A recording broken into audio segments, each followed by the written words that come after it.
Hare Krishna. So we had been doing this series on Ramayana before.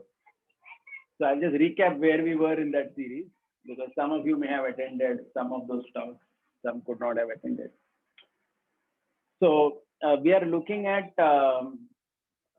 the 18 topics of Ramayana as learnt by Sripad Ramanujacharya from his maternal uncle. So his mama, basically. So he was also one of the 5 gurus of Sripad Ramanujacharya. Sri Shailapurna, right? Yeah. And he was based in Tirupati. And it is said that Ramanujacharya traveled several times to Tirupati by foot. And it is said that he would not step his feet on the hill. Okay, so either he would crawl up or he would come down to teach him. His uncle would come down, teach him, and then go up. So there are many versions of the story, but basically it is understood that almost 18 times he goes and learns the full Ramayana from beginning to end from his uncle. And there are 18 different themes that they discuss on. That means the entire Ramayana can be discussed in 18 different ways. So this is what we have been doing, and we have almost done 10 or 11 themes out of these. So I'll just recap where we are right now and then go ahead for our today's lesson. So there is this verse that encapsulates the 18 topics of Ramayana as learned by Sripad Ramanujacharya. So it goes like this: Tattvam hitam purushakara pumartha sheshya kashtartha panchakam akinchana desha labha kartartha varthana nivasa samudvayartha ashaskrojana vyasana shashti kala jayarthaha. So the 18 lessons are as follows. First is Tattvam, that the Supreme Lord, Sri Ramachandra, is the Supreme Absolute Truth. Tattvam. Second is Hitam.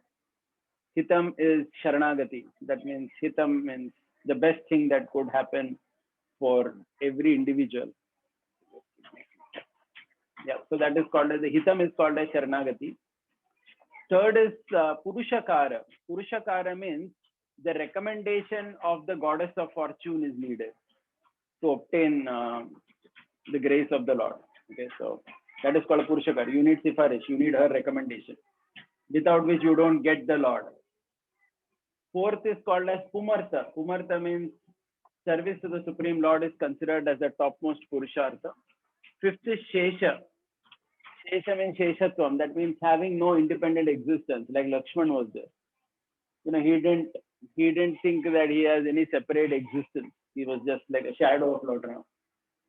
Sixth is Paratantriyam, complete obedience, like Bharata had. He was completely obedient. Seventh is Kashta, Bhagavat Paratantriya. Bhagavat Paratantriya Shatrughna. That means not just Paratantriya to the Lord, but Paratantriya to the servant of the Lord.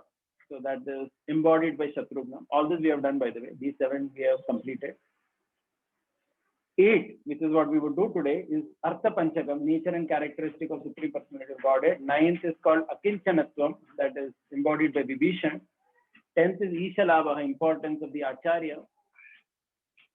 Okay, and then 11th is role of one's endeavor, Karthyartham. 12th is character, Vartanam. 13th is Nivasam, where one should reside. 14th is Anudvayam. 15th is Gayatri Mantra. 16th is Ashastra Ujjana, that is the repercussions of going against Shastra. 17th is Vyasanam, bad habits and the impact of that.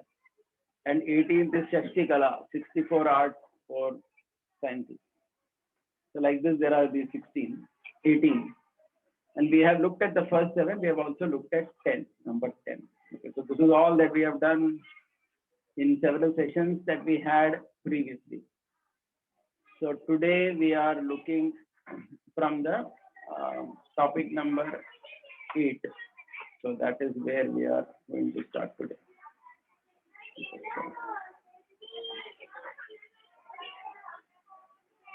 Yeah.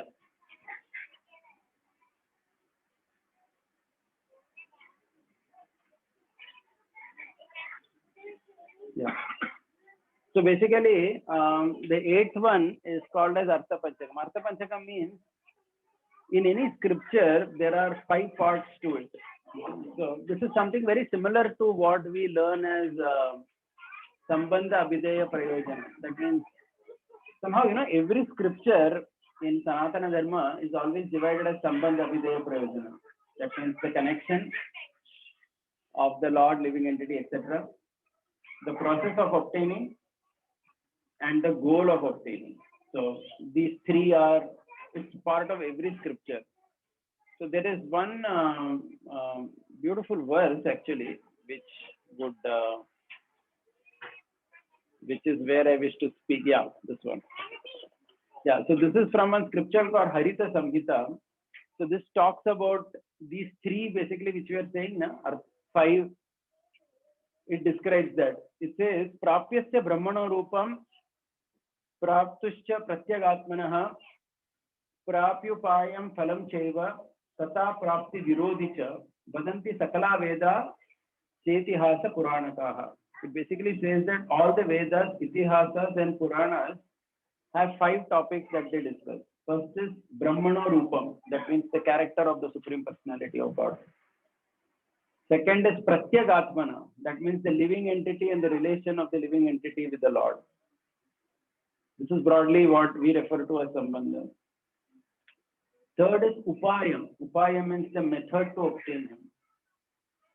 Fourth is called as Phalam Cheva. Phalam Cheva means the fruit of obtaining him. And fifth is very interesting, this word, Prapti Virodhicha. Prapti Virodhi means the obstructions to attain him. Okay. So basically, you could put the first two under Sambandha, that means the Lord and the living entity. You could put the third and the fifth under Avideya, the method to obtaining him and what obstructs us from obtaining him. So there are some things that are stopping. And the fruit of obtaining him, you can call as Prayojana. So basically, in this way, these five things are there. And this is basically, as this verse says, the topic in all the Vedas, Puranas, Itihasas, everything. Okay. So let's briefly look at each of these, how they are in the Ramayana. The nature and characteristics of the Supreme Lord, if you remember, this is the first four verses of the Ramayana. The first one, Brahmana Rupam, that means the Lord's characteristics. So we have discussed these four verses several times before. For our purification, I will recite that Kon Vasvin Sampratam Loke Gunavan Kascha Viryavan Dharmajnascha Kritajnascha Satyavakyo Dridavratah Charitreణ Cha Ko Yuktah Sarvabhuteshu Kohitah Vidwan Kakka Samartascha Kashyeka Priya Darshanah Atmavan Jitakrodo Jyutiman Kona Suyakah Satya Bibhyati Devasya Jaturoshasya Sanyuge. So these are the opening verses of Valmiki Ramayana, and they discuss the 16 characteristics of the Supreme Lord Rama. He has all these characteristics. And if you remember, we had taken each of these characteristics and seen how there is a big story in Ramayana that discusses about each of them.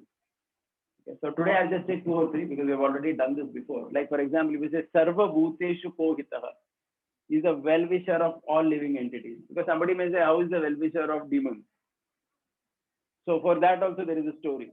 So if you remember, we discussed this, that how in the Yuddha Kanda, Ravan sends two spies, who come to Ram's army to see how things are here. And when they come, Vibhishan catches them. And he says that these two are, agents of Ravan who have come here. So we should kill them immediately. So Ram says, no, why kill him? He is asking them, what do you want? So they are like trembling. They are saying, see, our master ordered us to see how powerful your army is. So Ram says, okay, let's do one thing. Take them on a tour. So he appoints someone. And he says that honestly, just take them around.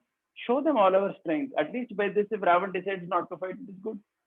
So treat them respectfully. Just take them around. Show them everything. There is nothing to hide. So he takes them. So he appoints somebody who takes these two Rakshasas all over and shows them all the places of the army, and then tells that now you can go back and tell Ravan that this is what you saw. There is no problem. So this is a story that is suggested to say that is Sarva Bhuteshu Kohitah. He is friend of everyone. Right? And we know with Ravan also, right? He tells him that, you go today and come tomorrow. Think about it, whether you really want to fight with me like this. So this is what it means by Sarva Bhuteshu Kohitah. He is a well-wisher of everybody. Okay. So like this for every each of these 16 characteristics, there is either a story or there is a pasting somewhere in the Ramayana which indicates that he has all these 16, like this Charitra. So this Charitra, the story that is said is that when Bharat comes back to Ayodhya from his maternal uncle's place and he observes that Ram is not there, he's asking, where is Ram?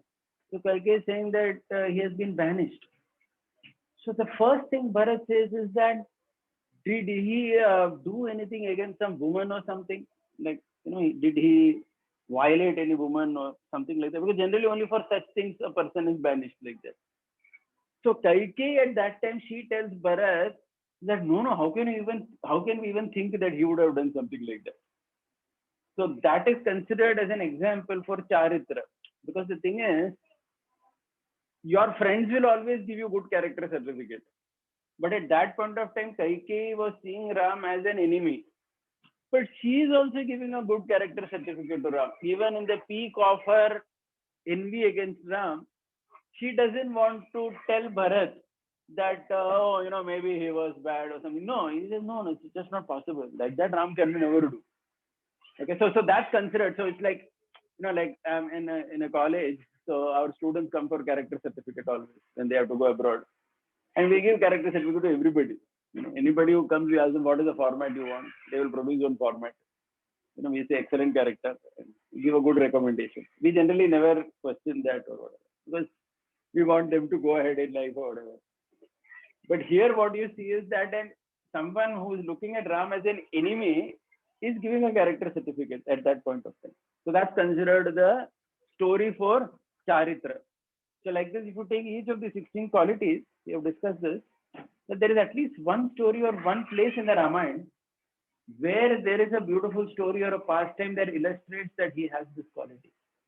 Okay, and that's how that whole Ramayana starts off. The first 4 verses describe the 16 qualities, and the whole Ramayana is considered an elaboration of those 16 qualities, which you find. So this is about the nature and characteristic of the Supreme Personality of Godhead. Okay. Then similarly, there is this whole thing about,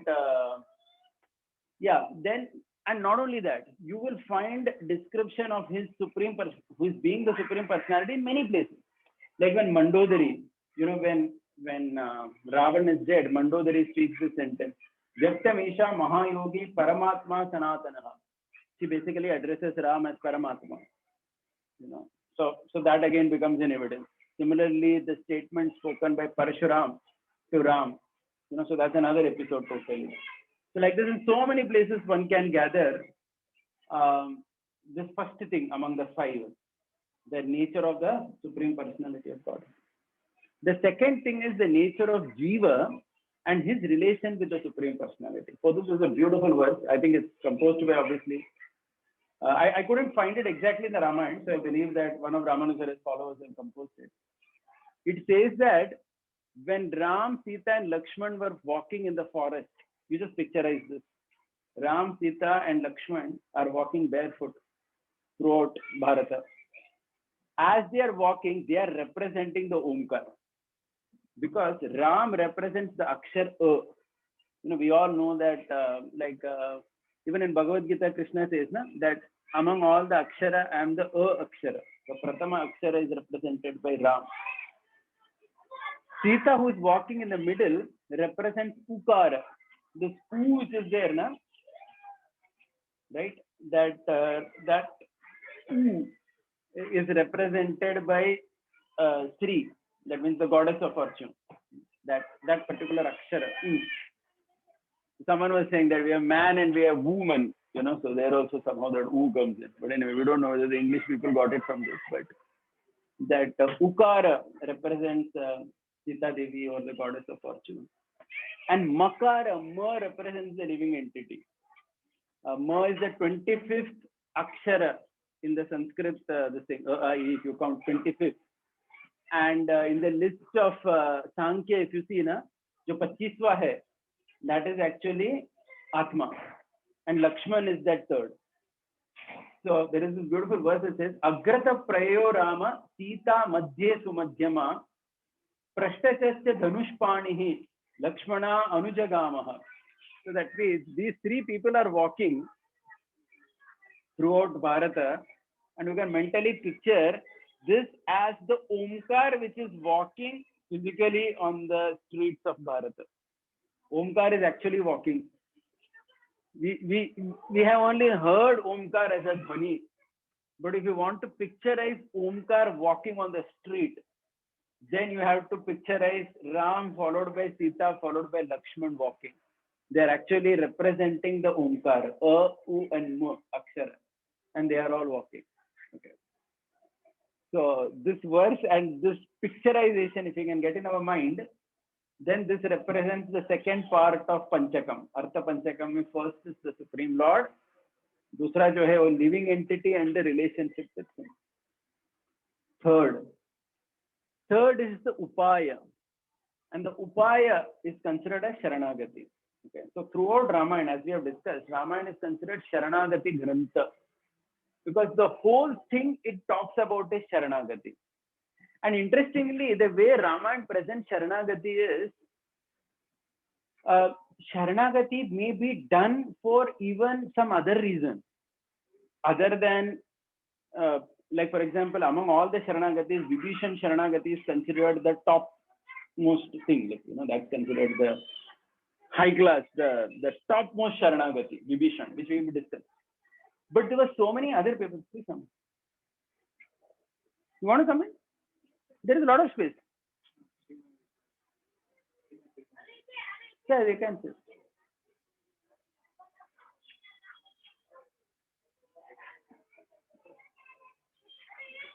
Yeah. So, the Sharanagati which we are speaking now, this is not, I mean, one thing interesting about the Ramayana is that Sharanagati is done even for other reasons. Even to Ram. Like, for example, if you see when Sugriv does Sharanagati, he is not, at least in the story, he is doing Sharanagati for a couple of other reasons. He wants his wife back. He wants his kingdom back. He is not necessarily coming to Ram to do Sharanagati only for pure love, or in the mood of Anukulya Sankalpa Pratikulya Savarjana. That entire thing. He's not coming, at least externally in the story, he's coming for that purpose also. Like there's so many things are there, like that crow who did Sharanagati, Kaka. That Kaka is also not doing Sharanagati, for pure love of Ram or something. He's doing Sharanagati because he wants to save his skin. Right? He's afraid of that arrow which is there.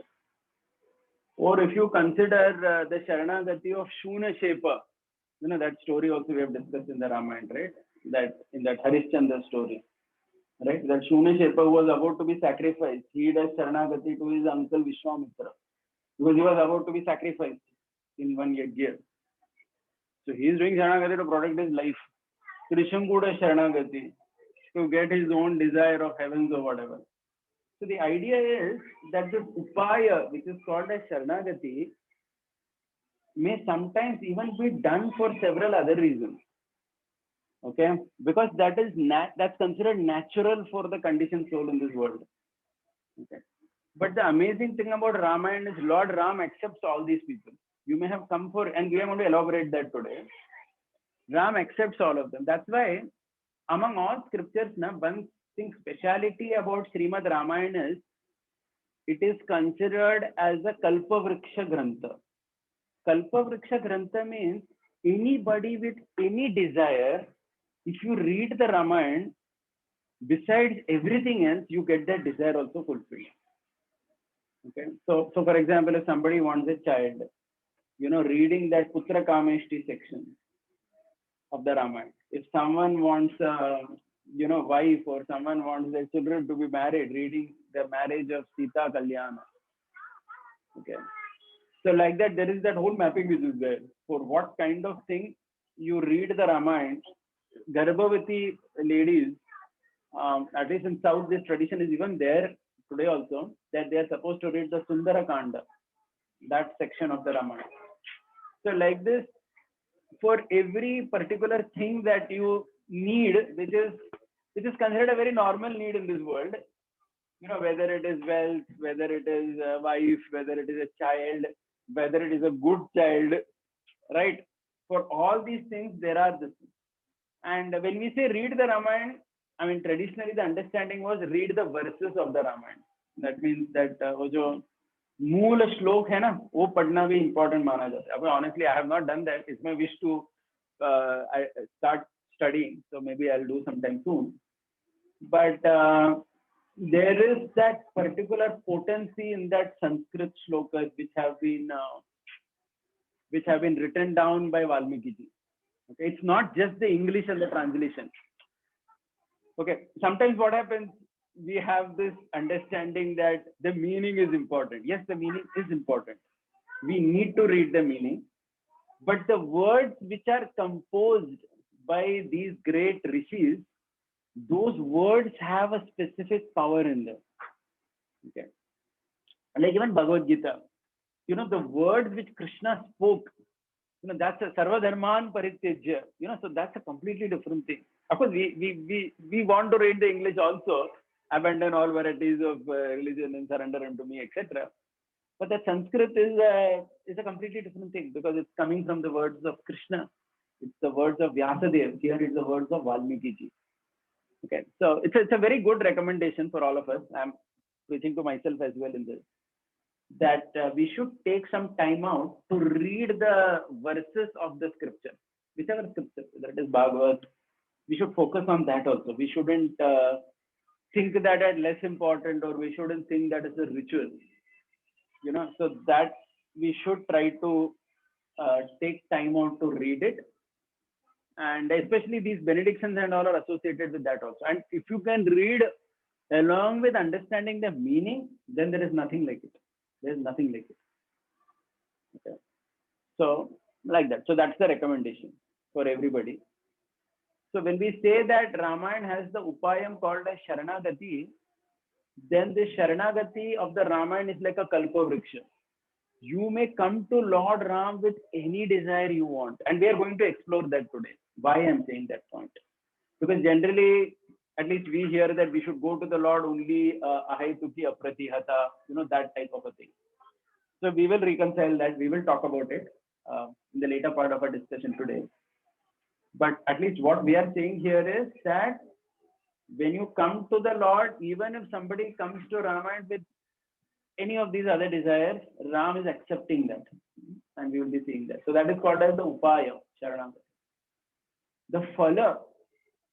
Okay, so I said Artha Panchaka means 5 things, right? First was about the Lord. Second is about the living entity for which we spoke that beautiful verse, Agrata Prayo Rama, that was. Third thing is at the Upayam Sharanagati. The fourth is the phala, the Prayojana. That means what is the phala of Sharanagati? And the phala of Sharanagati, very simple, is service to the Lord. Uninterrupted service to the Lord. Permanent service to the Lord. That's called as the phala. Like how Sugriv got, like how Vibhishan got, like how all the stages of Dandakaranya got. That is the phala, which is again there throughout the Ramayana.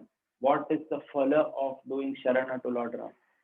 The fifth is very interesting, Prapti Virodhi. Okay, so in fact, this word also is a very interesting word. I'll just tell you why. Because if you remember, I was telling you that like among Tamil people, there is this somehow cultural term which is used. If somebody troubles someone to obtain something, you know, they say Prapti Virodhi or a Prapti Virodhi. That means you're blocking me. Okay, so that is actually coming from this particular verse which I just read, right? So this particular verse which I just read, which very clearly talks about this. One second. Yeah. Prapyasya Brahmano Rupam, right? So there I read that, right? Prapti Virodhicha. Prapti Virodhi means something that obstructs us from obtaining our desired goals. So that is also greatly described in the Ramayana. So where is that described? If you ask, many stories are there. In general, people like Ravan, Kumbhakarna, Indrajit, they were all considered like Prapti Virodhi. They are the people who stop. Okay. But the main story for Prapti Virodhi is that of Marich. Okay. Prapti Virodhi. So for this, there is this amazing verse which is based on the 43rd chapter of the Aranya Kanda. I couldn't find it exactly in the text, but perhaps it's written by one of these acharyas. So just hear this verse. It says, Bahu Ramasya Samsritya Gajam va Viksha Simham va Vyagram va Vanamashritya Naharayati Samsaram. It says, Bahu Ramasya Samsritya. Sita is sitting under the shoulder of Lord Ram. Okay. So Sita is sitting next to Ram, and Ram has kept his shoulders on her. That's the scene you have to picture it. She's sitting over there. So now you can imagine what a position that is to sit there. It's considered the most secure position in the whole universe. And it is said, hence, Sita was not afraid of anything. Gajamva Viksha Simhamva. Let an elephant come in the forest. Let a lion come. Let a Vyagra, let a tiger come. Okay. It didn't matter. Because no matter who comes, ultimately, where is Sita sitting? She's sitting under the arms of Rama. So Rama is sitting and he has kept his arm on her. And they are sitting like that in the forest. What difference it makes who is coming in the forest? But still, unfortunately, what happened? That deer came. Okay, that deer came, and that deer distracted Sita. You know, and it is so amazing if you read that particular 43rd chapter of the Aranyakand, Lakshmana is saying outright, this is Marich. Immediately. It's not that it was not said. Lakshmana is immediately saying this is Marich. Lakshmana is pointing out symptoms. Lakshmana is saying, just look. All the other deer which are there, they are all coming close to this deer and they are smelling and running away. How is that possible? Because that's not possible. Because the idea is that every animal understands the other animal of that same species by smell.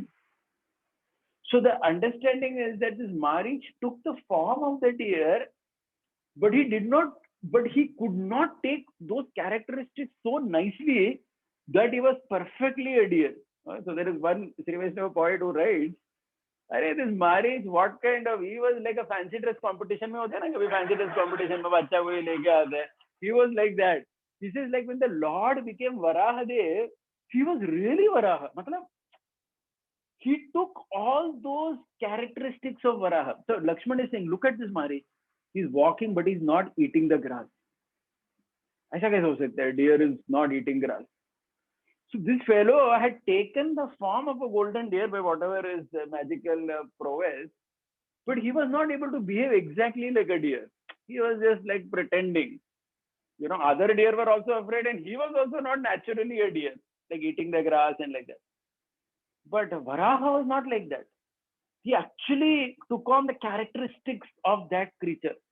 You know, that smell and, you know, jumping down and you see that whenever the Lord comes in any species, everyone else can relate to him in that species. But here it was not like that. This fellow was not like that. So Lakshman is saying that this is not the Marich. I'm telling you right away. This is all a plan to something is going to happen. I don't know what is going to happen. Something is going to happen. But then we know that Sita is very adamant that I want it. And she sends Ram. And then we know later what happens. So this is called as Prapti Virodhi. Okay, so it is said that Ramayana has all these 5 things in detail, Artha Panchakam, the 5 parts to a scripture. Okay, about Brahman, about the Supreme Lord, about the living entity, about the Upayam Sharanagati, about the Phala, and what stops us from obtaining him. Okay, and this becomes one subject matter of the Ramayana. Okay, among the 18 topics, this was one thing that was studied by Sripad Ramanujacharya from his maternal uncle, Sri Shailapurna. Okay, so now we'll just do one more thing today, and this is what we want to do in some detail.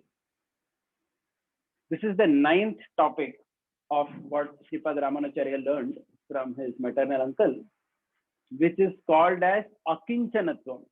And along with it, there is another thing called Ananya Gatitvam. Akinchanatvam and Ananya Gatitvam is the ideal mood of a Sharanagata Bhakta.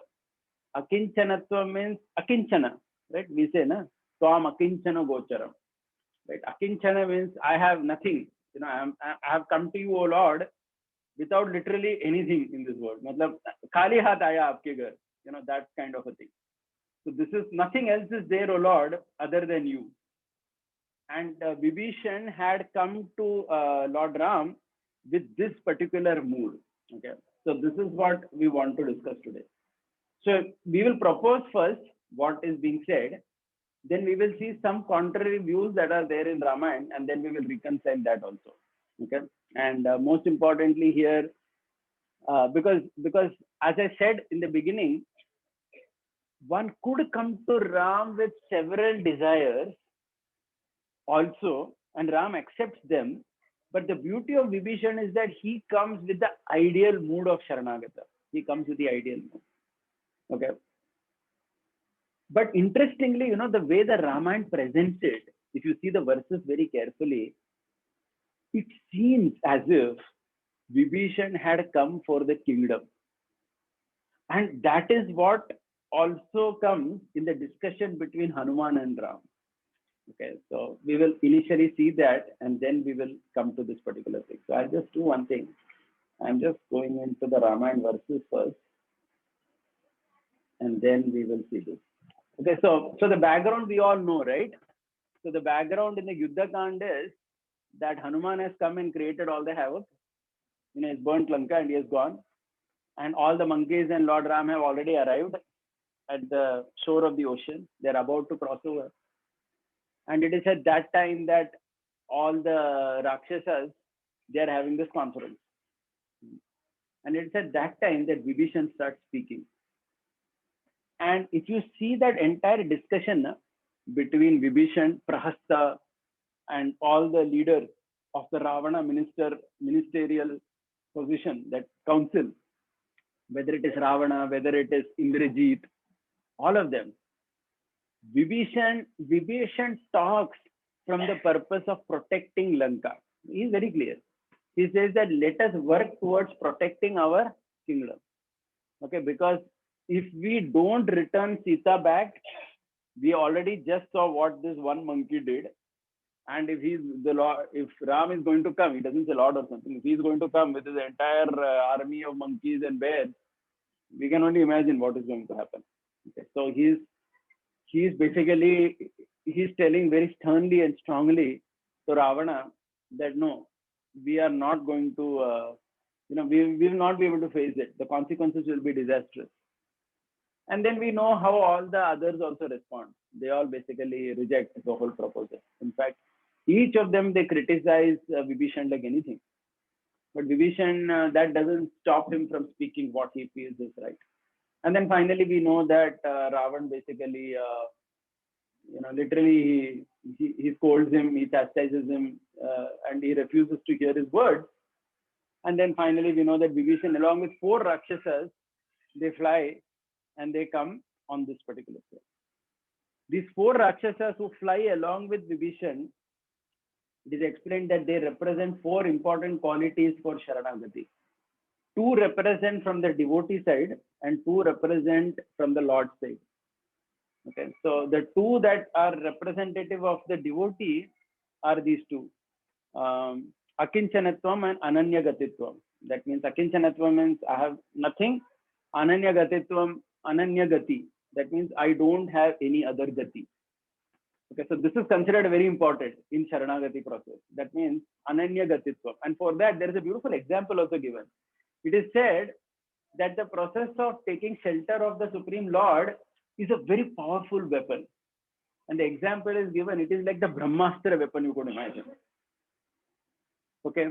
Now, the nature of Brahmastra weapon, if you carefully see, is not only that it is a very strong, powerful weapon, but also the characteristic is that it cannot be used with any other weapon. Right?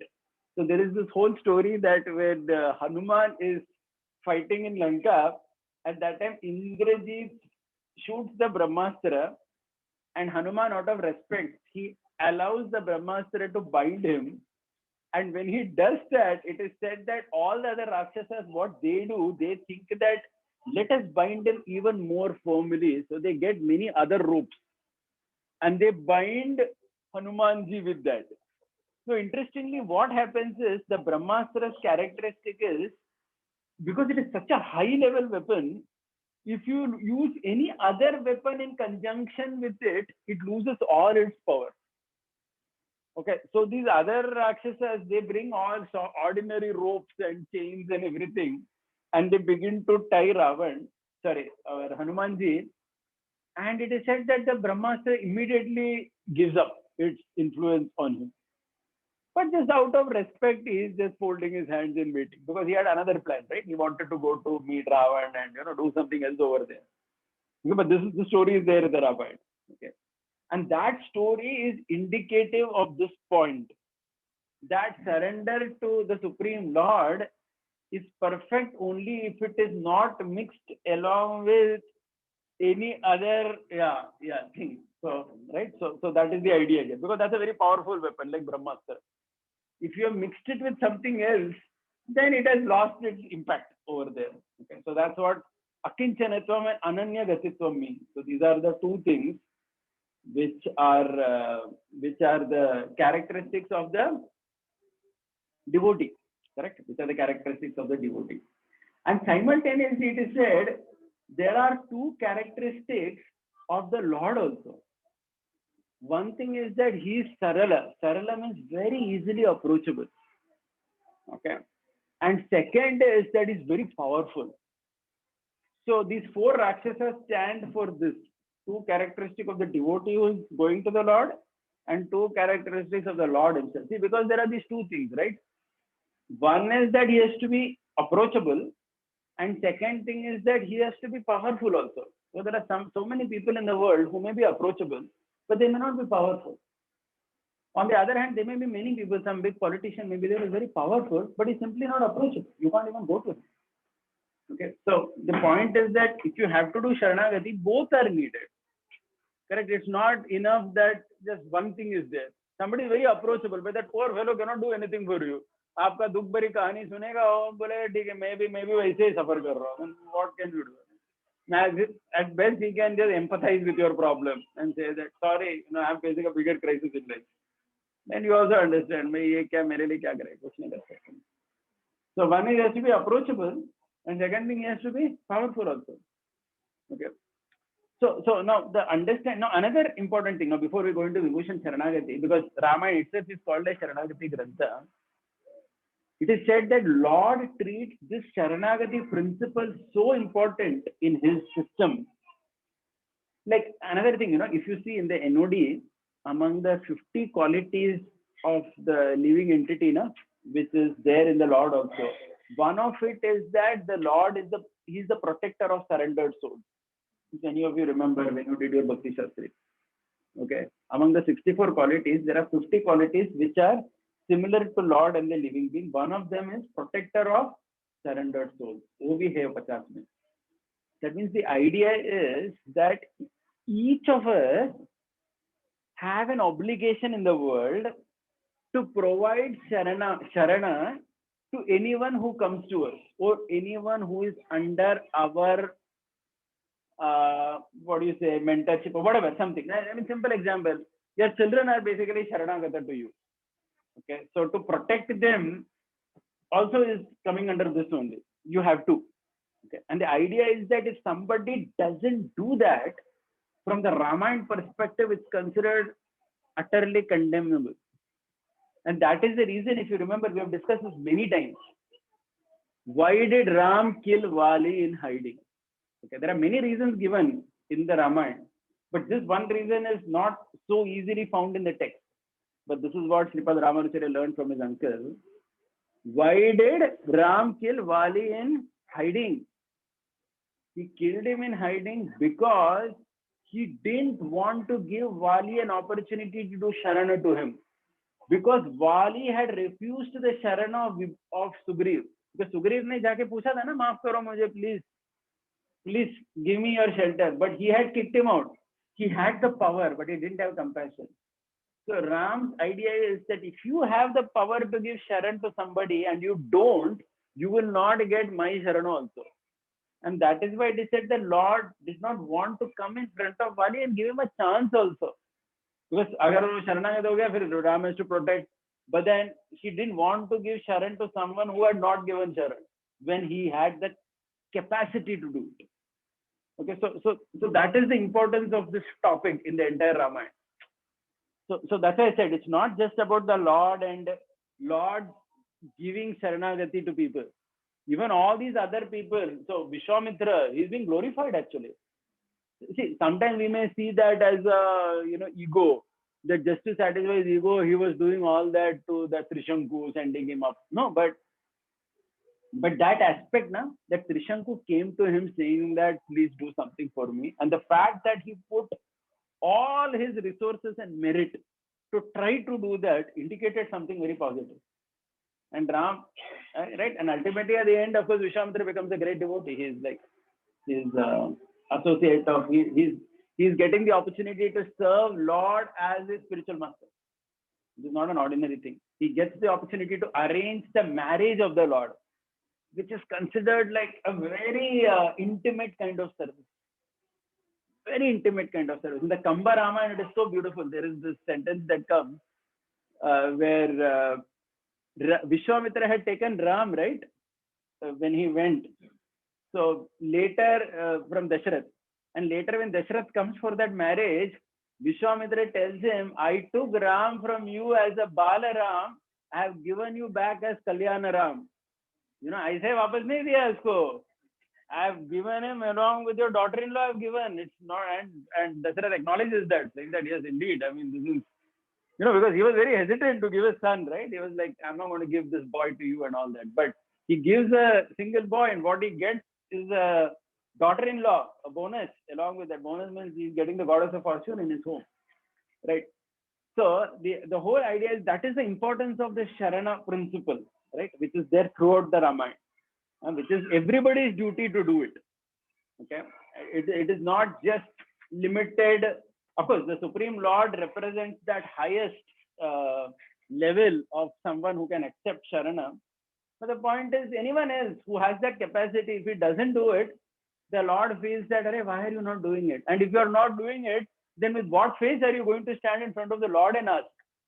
Because if you have a capacity to do Sharan for someone in your own domain, your brother comes and asks you something and you don't want to do, like Wali, then with what face are you going to come in front of the Lord and say, मुझे शरण दो, जब आपको capacity था और आपने कुछ दिया ही नहीं किसी को. Okay, so this human psychology is embedded in this entire Sharanagati discussion, which I think is some very important thing which we need to consider. Okay, so let's come back to the Ramayana, to Vibhishan Sharanagati.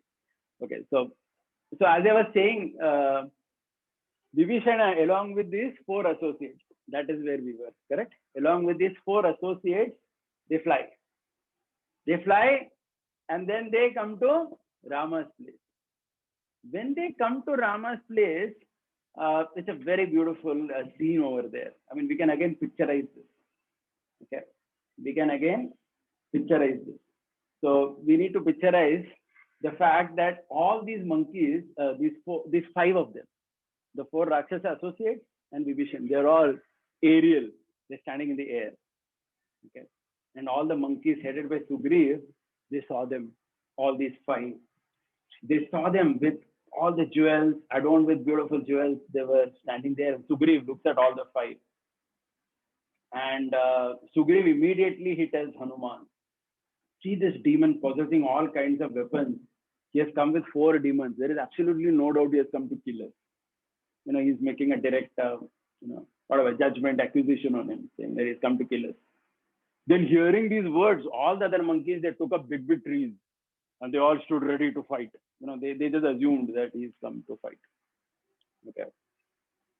Then Vibhishan comes, and Vibhishan, he sees the monkeys and he says, just look at the words that he says. He tells Sugriv, Ravano nama dhurvarto rakshaso raksha ishwaraha tasyaham anujo brata Vibhishana iti shrutaha.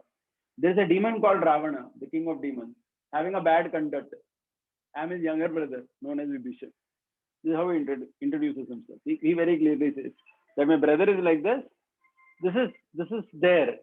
Okay, you can never separate the fact that I have a brother like this. And I am his younger brother. It is Ravan who, after killing the bird Jatayu, took away Sita.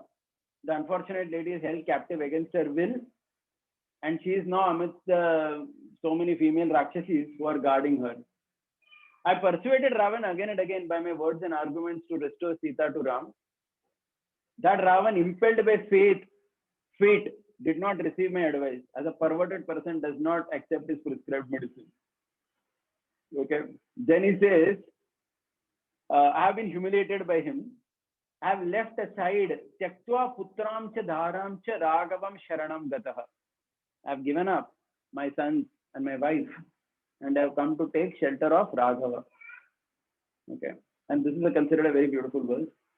Nivedayata Mam Kshipram Raghavaya Mahatmane Sarvaloka Sharanyaya Vibhishanam Upastitam. Inform immediately to Rama, the protector of all the world, that I, Vibhishan, have come here. Nivedayata. Nivedaya, this Nivedaya word, the acharyas, they compare this word is treated very important. Nivedaya. Nivedaya is considered a word in Sanskrit which is close to this Atma Nivedanam. We say, right, among the 9 processes, Shravanam, Kirtanam, Uddavam, Atma Nivedanam. Okay. So this Nivedyata. Okay. Yeah. Nivedyata Mam Kshipram. So this particular word Nivedyata, it is having connection to that Atma Nivedanam of the 9 parts of Bhakti. So he's saying that please inform that I have come for Nivedana. I have come to do Atma Samarpana. Okay. That's it. This is all that Vibhishan said. When Vibhishan said this, it is said immediately all the monkeys, they rushed to Ram. They rushed to him, and Sugriv started speaking. I mean, if you see here Sugriv's words, he's saying, belonging to the enemy fold, here is an adversary taking us unaware, and he has unexpectedly come here to slay us at the first opportunity, like an owl that destroys crows at the least suspecting moment. That's how Sugriv introduces Vibhishan to Rama. Okay. O annihilator of enemies, you ought to be aware of the design, distribution, leading of the army, secret service of the monkeys, and also your force. May good come unto you. These demons can assume any form at will and disappear. They're valiant and deceitful. We cannot trust them at any time. He may be a spy of Ravan. He will succeed to become a member among us and create differences and fights among us. There is no doubt about it. Otherwise, intelligent as he is, he can understand the weak points among us. And having gained our confidence, he may at any time attack us. Oh Lord, he is indeed a demon by nature and a brother of an enemy who came directly from an adversary. How can we trust him? Okay. And then he says, the younger brother of Ravan called Vibhishan, along with 4 other brothers, have approached you for Sharana. He tells that also. Chaturbi Saha Rakshobhi Bhavanta Sharanam Gataha. He says, they have come to do Sharana of you. Oh, excellent one. Knowing what is right, know that Ravan is sending Vibhishan. I opine that Vibhishan is fit for being arrested. Okay. So he says this. At this point of time, hearing the words of Sugriv, Ram addressed the following to the monkeys, as follows. He said, the very reasonable words uttered by Sugriv are heard by all of you. All of you just heard what the Sugriv is saying. An efficient and intelligent person, ever desirous of well-being, should properly advise them well in difficult matters. Hence, each of you give me your opinion one by one. Ram is telling, I want to hear everybody's opinion. Now, the interesting thing here is, all the monkeys who start advising, none of them actually give a favorable opinion about Vibhishan. Nobody gives. Someone says we should put a permanent jasus behind him. Someone says we should watch carefully from far. So no one is giving an unconditional approval to Vibhishan. So that is the advice that he gets. Okay, now if you look at Hanumanji also, that is also very interesting. Even Hanuman, okay, now let's see what Hanuman says. Generally, we think that Hanuman openly recommends, but there is a slight difference if you go into the detail of the story.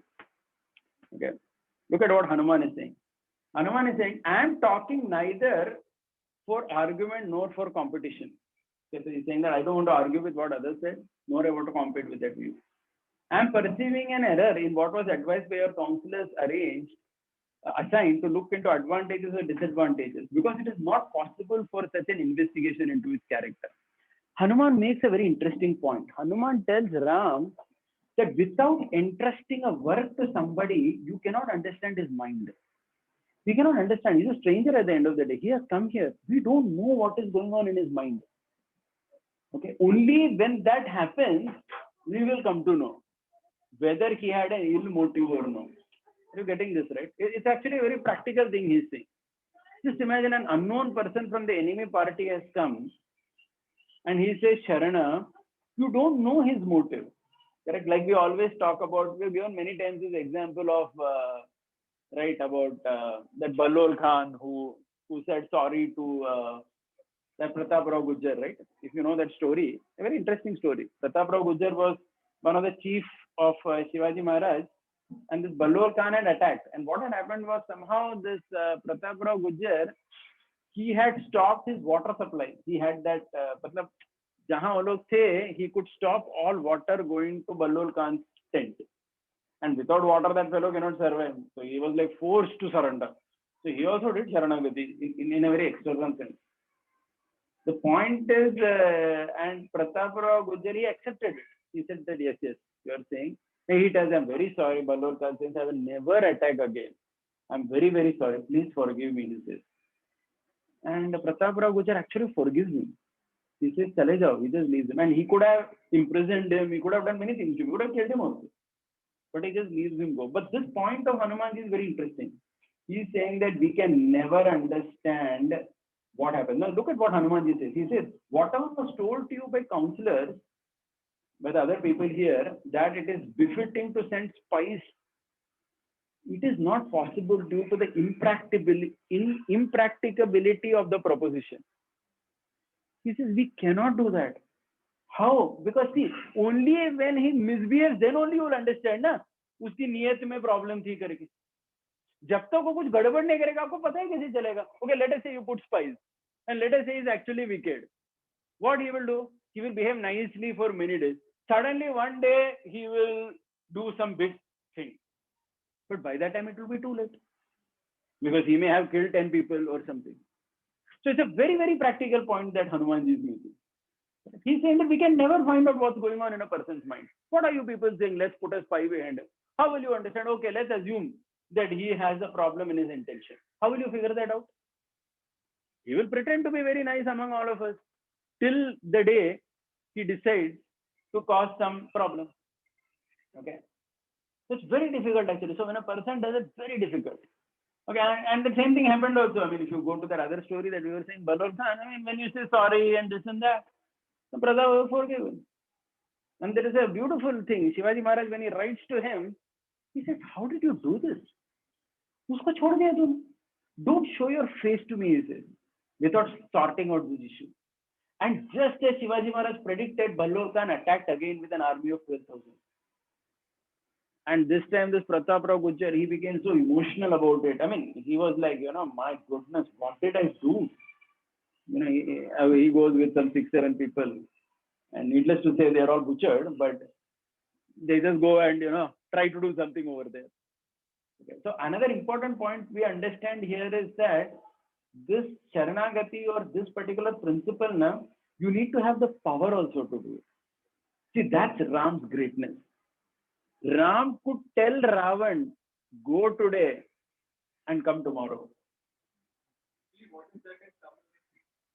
Indrupoi Naleva. It's a very beautiful, in Kamba Ramayana it is there. Indrupoi Naleva. Go today, come tomorrow. And then Valmiki Ramayana also it is there. Anujagama, you go today, come tomorrow. Think over it tonight. If you really want to fight with me. Okay. So Ram could do it because he has the capacity. Okay, so that's why we said earlier, to give Sharana, you need two things. You need compassion and you need power also. Without power, you cannot give Sharan to anybody. Because that fellow can be a snake, and especially in political things. On a personal level, it's different, perhaps. I mean, your brother comes to you or whatever, that's a very small thing. Many times we get stuck in that only. These are, at a political national level, it is much more difficult. Correct. So, yeah. So what happens is, so Hanumanji says this. This is not practical to find out the intention of Vibhishan. He says that we cannot do that. He says it is indeed appropriate for him. Okay, 1 second.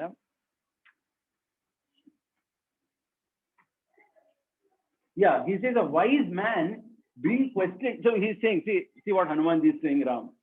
He's saying a wise man, when he's questioned, suddenly becomes apprehensive of that questioning.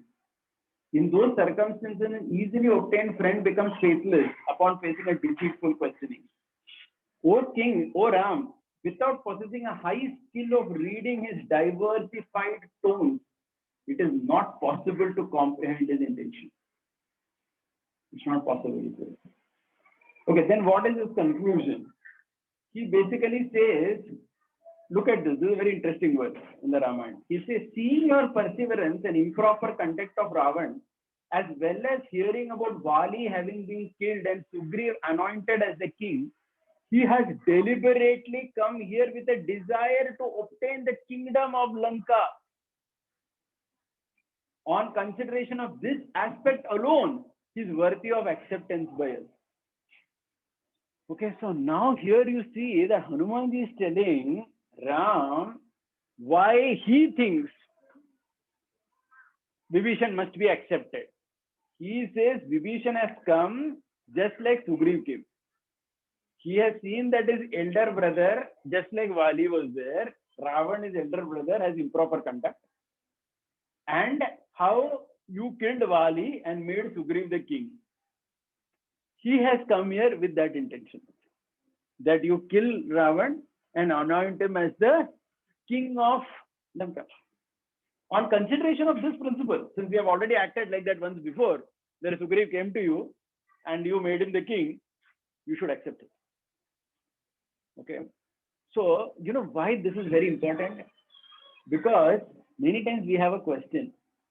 When Vibhishan comes, why does the first thing Ram does when Vibhishan comes? You know what? He tells Lakshman, bring water from the ocean. We will do Rajyabhishek and coronate him as the king. So, the Acharyas, they asked this question. What was Vibhishan's motive for Sharanagati? Was it to become the king of Lanka?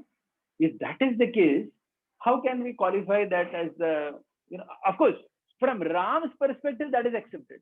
As we had already said before, Ramayana itself is a Kalpavriksha Grantha. Kalpavriksha means what? You go to it with any desire you want. You want kingdom, you want wife, you want child, whatever you want, you go to Ramayana with it. And Ram is standing there to fulfill your desire. He will fulfill it. Because that's his characteristic. He has taken that vow. That whoever comes with whatever desire, you will get it from me. You want protection of your life, you will get it. But from the devotee perspective, the question that's being analyzed here is, since Hanuman is saying here that it is likely that he has come for the kingdom, so could we put that attribute on Vibhishan? That he has come to become the king. He has come to do Sharanagati to become the king of Lanka. Is it for that purpose that he came? Or what did he come for? Okay, so this question is being asked. Okay, so we will just see that briefly. So the interesting thing first here is Ram's answer. Okay, we will come to all these points one by one, and we will. Yeah, 1 second. Huh?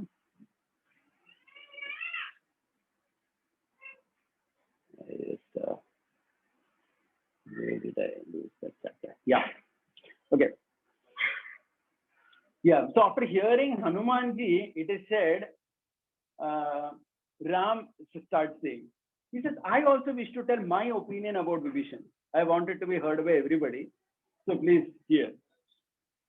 By any means, I do not desert anyone who arrives with a friendly appearance, even if he has a defect. His acceptance. So first thing, no, okay. So interestingly, what had happened, even Hanuman says that Hanuman and all the monkeys say that he has a defect. And what is the defect? He's brother of Ravan. That is a birth defect. You can call it like that. मतलब जन्म का defect है. वो defect कभी जाएगा ही नहीं. और रावण का भाई है बस. That's it. Okay? So it's a big defect, right? I mean, you are the brother of Ravan. So then it's a defect by birth. It's like that label is always there on you. That how much can you trust such a person? Because you're Ravan's brother, you will have some soft corner for him. You will have it at the end of the day. That's unavoidable. So that's what Ram starts by saying. That I know that there is a, I want to tell you this. I do not desert anyone who comes to me, even if he has a defect. Okay, so the devotees are very happy to read this verse. We basically say that this means dosho yadi api tasya syat satam etad agrihitam. Even if my devotee who comes to me has dosha in him, I am going to accept that person. And I have not said that all those who come to me should be completely clean people. No, I have not said that. So that's what Ram starts with. Okay. At this point, what happens? Sugriv, he actually interrupts Ram. He starts saying, oh Lord, if this person can desert his own brother, will he not betray us subsequently? Okay, he says this. Will he not betray us subsequently? And here it is said, Ram, he speaks a verse which really pacifies everyone, which is so politically correct. At the same time, it conveys the meaning to Sugriv. Because what is the problem? Who is saying this? Sugriv. And was Sugriv a great brother? No, he wasn't. That is why Ram starts saying, Na sarve bratas tata bhavati. All brothers are not like Bharata. Bharatopamaha. Na sarve bratas tata bhavanti Bharatopamaha. Madvitana pita putra. All sons are not like me. कि कोई भी father बोलेगा जाओ forest में चला जाएगा. All sons are not like me. He says. And he says, Suhrudo va bhavat vidaha. All friends are not like you, Sugriv. Okay. And one commentary given by the Acharyas here is that Lord is saying this smilingly at Lakshman. Because Lakshman will feel, na, कि भाई मैं इधर खड़ा हूँ और ये बोल रहा है कि no brother is like Bharat. So he says that Ram, as he says this verse, he's smiling at Lakshman, as if to indicate that you are much more than a brother. But just not a brother. I just want to say that, all brothers are. So he says this. It's considered the beauty in thought process, how Ram is presenting. Because he just said that, yes, this is brother. So he doesn't want to say that, hey, come on, you did the same thing. So that's too gross to tell somebody. Sune aise kiya na? मैंने किया. वो अलग था situation लेकिन. He will say something is justified. So that has to be told very indirectly. You see all this in the Ramayana, how to speak to people. Because nobody is taking anybody for granted. It's not that, oh, just because he's devotee and Ram is Supreme Lord, he can just say anything. And Sugriv will also accept. No, they feel bad or whatever, right? I mean, they feel a little bit. Why this happened, that happened. Okay. In fact, about Sugriv, if you remember, we had discussed this once also, that Sugriv had some ill feelings for Ram because he had got a nice tasting from Vali, right, initially. पहली बार जब गया एकदम धो दिया उसको, कुछ किया ही नहीं. So it is said that much later, when in Lanka, Sugriv had actually jumped on the terrace of Ravan and fought against Ravan. And that time we know, right? Sugriv spontaneously he jumped and he fought, and then Ravan started assuming magical power, so he again jumped back. So there is a beautiful verse in the Ramayana where Ram says, Sugriv, why did you do it? Because had something happened to you, even if I would have got Sita back, I would be completely shattered that I lost Sugriv. And it is said, when you say like this to a person with that genuine feeling, which obviously Ram had, then that person is immediately pighal jata hai na, aadmi. He feels, oh my God, he loves me so much. Okay, so what lesson Ravanacharya learned from his uncle was that it is only at that time that those small ill feelings were there in Sugriv. That why did Ram not punish Vali immediately, and why I had to be beaten so much? That feeling went only at this point. So these are all human emotions where you understand. You do something to somebody, वो बहुत एक positive investment लगता है उसको nullify करने के लिए, लगता है कि नहीं, right? I mean, कुछ किया किसी के ऊपर, उसको बुरा लगा, बाद में एक positive investment लगता है that negative को offset करने के लिए. Otherwise that person remembers, उस दिन तूने ऐसे किया था मुझे, he remembers that, which is considered a very human feeling, which even Sugriv here had with Ram, because Ram is interacting like a friend only, right? He's not interacting like the Supreme Lord always. He's just like a friend over here in the story. Okay. So Ram is saying this. Then Ram says, then this way Ram is quoting some Purana actually. There is this Purana. It's a very interesting quote that Ram makes. and it has a second meaning also. He talks about a story which is told by which rishi? I will tell you. Kandu, the son of a sage called Kanva. So there is a sage who had spoken a story about a particular bird.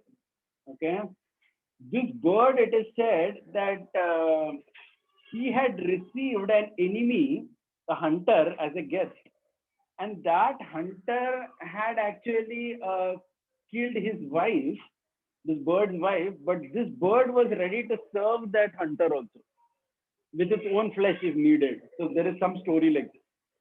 He tells this, and the story has a second meaning. No, what is the second meaning? The second meaning is that even if Ravan comes over here, I'm going to accept him. Because in this story of Kandu, that hunter who is coming to the doe, he had actually killed that doe's wife. Just like Ravan had kidnapped Sita, correct, and troubled Ram. But that doe was kind to the hunter and offered hospitality because he had taken shelter of him. So there is this. you know the details of this? Yeah, you can tell that. I forgot or I don't recall that. Go ahead.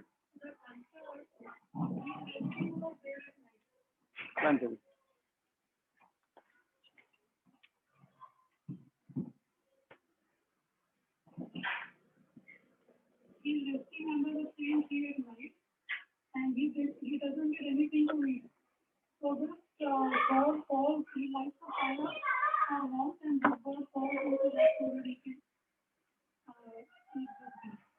So he sacrifices his own life to a hunter who has killed the bird's life. The bird's son. So after explaining that, Lord Ram feels that I was defeated by this bird in showing compassion to my enemy. I was defeated by this bird because this bird. That's why Lord Ram was eager that Ravan should come and heal everyone. But Ravan never came. So during that his bird defeated in showing compassion. Yeah. Okay, so this is some Puranic story, right? This. No. Ramayana, in this context, the story is not said. Only the verse comes. So is it that the story is there somewhere else, or we don't know that? Yeah, but he is quoting that Rishi Kandu, saying that he has told the story. Okay, something like this has happened at some time in the past. Okay, and then basically he quotes this very famous verse, which is considered the most important verse in Ramayana. All of you can repeat after me. Sakradeva Prapannaya Shava Asmi Iti Yachate Abhayam Sarva Bhutebhyo Dadami Etad Vratam Mama. So this is considered like a Charama Shloka of Ramayana, just like 18.66 is a Charama Shloka of Bhagavad Gita. This verse is considered the Charama Shloka of Ramayana. Sakradeva Prapannaya. Sakradeva means one who comes to me just once and says, Tava Asmi, I am yours. Ek baar jisne bola, Abhayam Sarva Bhutebhyo. I give him Abhaya Pradhan, assurance from all types of fear. Dadami Etad Vratam Mama. And this is my vow that I have taken. This is a pledge that I have taken, Ram. And then Ram tells Sugriv, Anaya Enam Harishreshta Datta Asya Abhayam Maya Vibhishanava Sugriva Yadiva Ravana Swaya.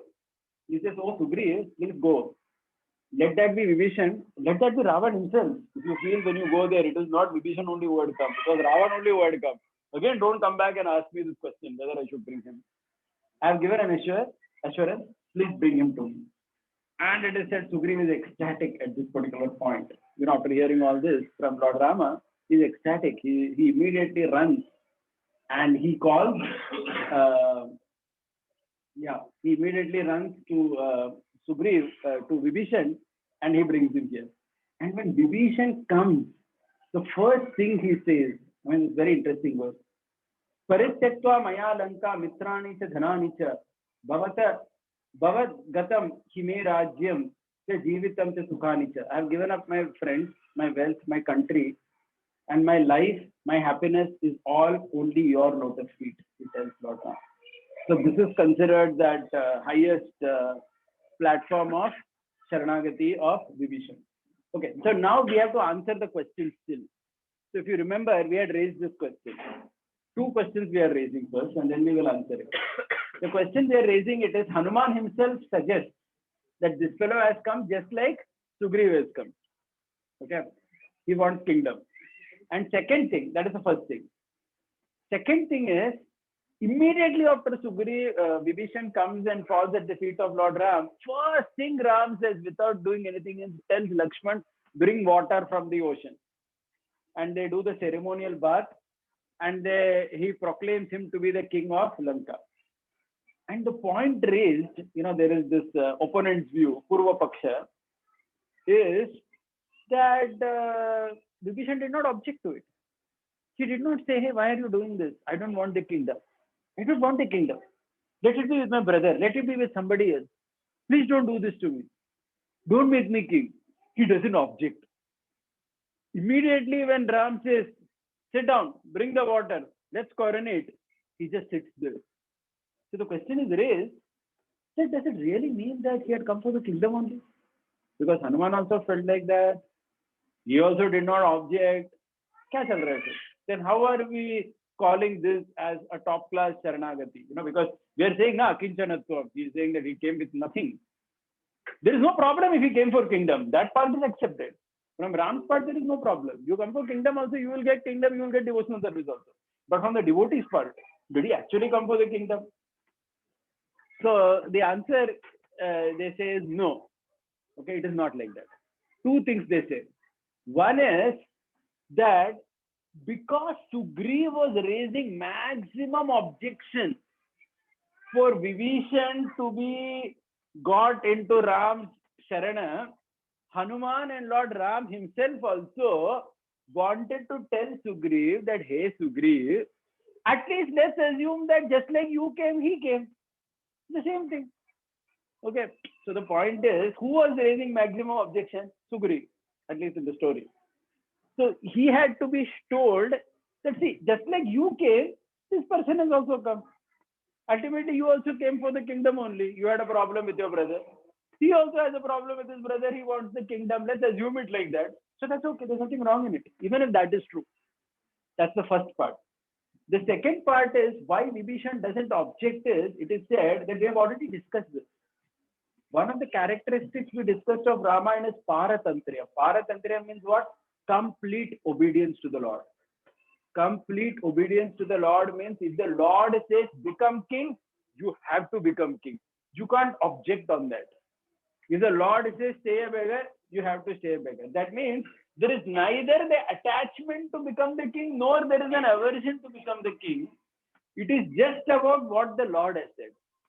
So it is said that just because Vibhishan did not object to his coronation, we cannot say that he was attached to the kingdom. No, because that's the quality of a devotee. That's what Paratantriya means.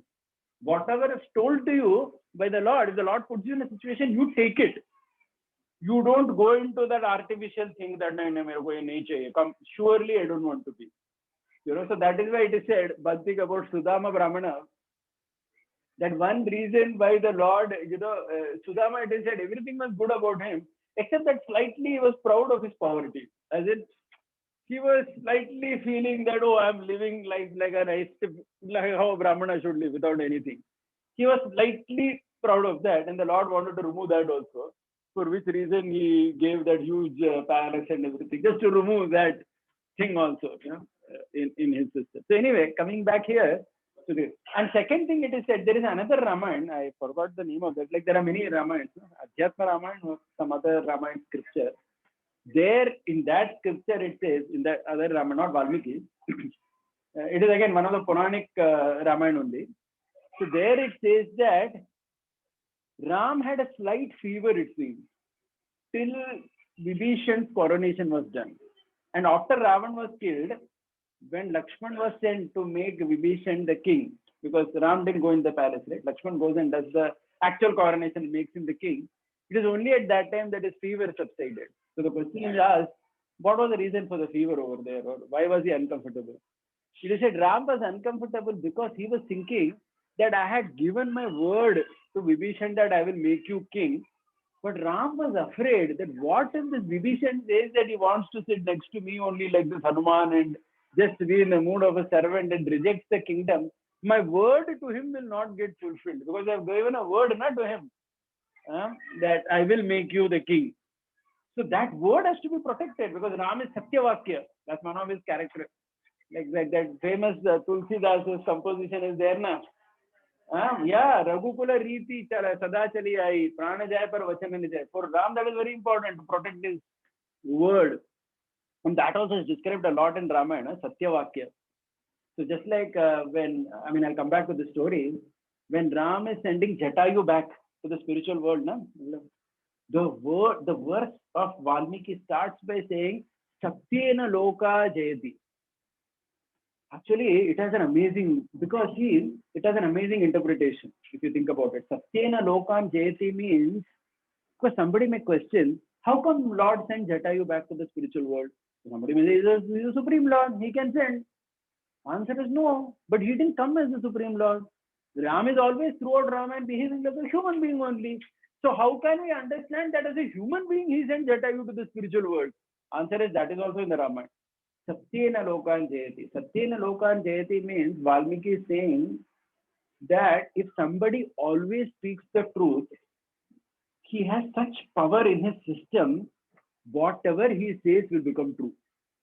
And if such a human being also says that you will go to the spiritual world, that person has to go. Because the universal laws of dharma, understanding that this person always spoke the truth, will award that result to that person, even if he is not necessarily the Supreme Lord. Are you getting now? So when Valmiki is sending Jatayu back, the verse of the Ramayana starts like this only. Satyena Lokan Jayati. So that means that you don't even have to always just look that Ram was the Supreme Lord, that is why he sent. It is also because he always spoke the truth, he had that ability in him. That whatever he says, that means the person who speaks the truth, he gets that benediction, it seems. One benediction he gets is, now onwards, whatever he says also will become true. So when he says you go to this Gacha Loka Anuttamam, then that has to become true because he has that merit of tapasya or whatever. I mean, this is something which we may, so in this context, we can appreciate Kunti's statement in the Mahabharata, where she's saying, I said this, how can it happen? Because for us, for most common people, it's very difficult to understand. इतना क्या फर्क पड़ता है? इतने सारे मतलब दिन भर अलग-अलग झूठ बोलने वालों को समझ में नहीं आता है कि भाई इतना सीरियस क्या है? बोल दिया तो वापस ले लो ना स्टेटमेंट, इतना क्या है? Because we are used to that, but we cannot even imagine how these people felt about it. Right? So coming here, so the point was that Ram had that anxiety. What if this fellow says like Hanumanji that he only wants to be next to me and doesn't want to become king of Lanka? I promised him that he will become king. Banna to padega usko. So it said he had that anxiety in him little bit, and that anxiety had caused a mild fever. But the day he was coronated, that fever went away. And that is given as a proof to indicate that since Ram had such feelings about Vibhishan, it is very clear that Vibhishan Sharanagati was Akinchanatvam because he had no other desire. He was just doing it in complete surrender, Sharanagati to the Lord. Okay. So in this way, we have today spoken only about two characteristics of the Ramayana. One was Artha Panchakam and the other was Akinchanatvam. Okay. Hare Krishna. So, any questions or any comments or anything we can take? Yes, Haribol. Yes, just speak into this since it's being recorded as well. We hear that Hanumanji when he had gone to Lanka, that time he had visited Vibhishana. He had made him. He was taking him from Nordam. So that doesn't come under this. Yeah, that comes.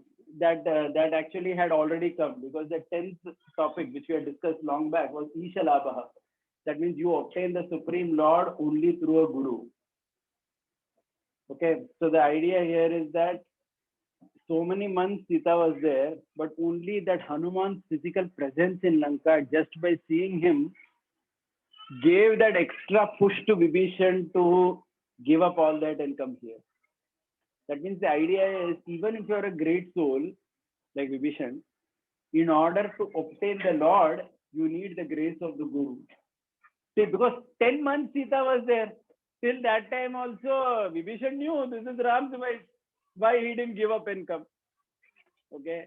The point is, Hanuman's arrival shook the heart of Vibhishana. So the point is, you need that physical presence of that spiritual master in order to give you that final push to go ahead. Otherwise, you wouldn't have done that. So that is how that is connected. No, no, it's here, right?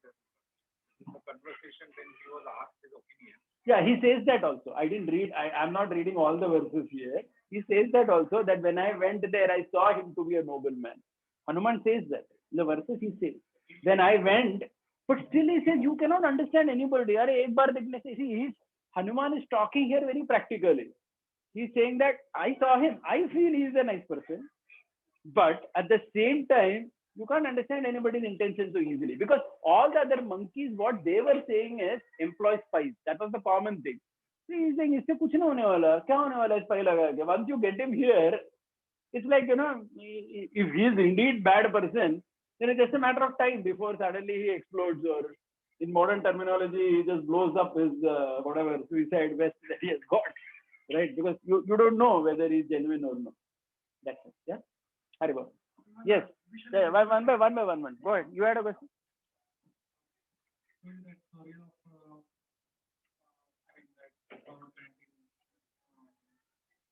somebody surrendering, you forgive that. That story which you mentioned of Sakata was actually. Sakata was you mentioned one story. Similar thing has happened with Prithviraj Chavan. Yes. Forgot the one. So this idealistic patterns of pictures, they actually are misrepresented, and things, they have some level of power, but they actually, they also give everything and everything better to from the perspective. Yeah. So, is there any pattern where wicked person surrender and still not surrender in this person? Yeah. See, basically he's asking, the danger of these stories is the danger that happened with Prithviraj Prataprao Gujjar or Prithviraj Chauhan, where they also tried to imitate the Sharanagati process, the process of giving Sharana, which is a process in Sharanagati, but they ended up paying for their life. Okay, so he's asking whether there is any story where the Lord, someone sought forgiveness but still was killed. Nothing comes to my mind immediately, because see, one thing about the Lord is he has that ability, no? That ability is there, no? That you can't become more powerful and cause a problem. It's like, had Vibhishan come in and started doing some mischief, hypothetically, the Lord had the ability to manage it, right? So just like we said, Lord sent Ravan back.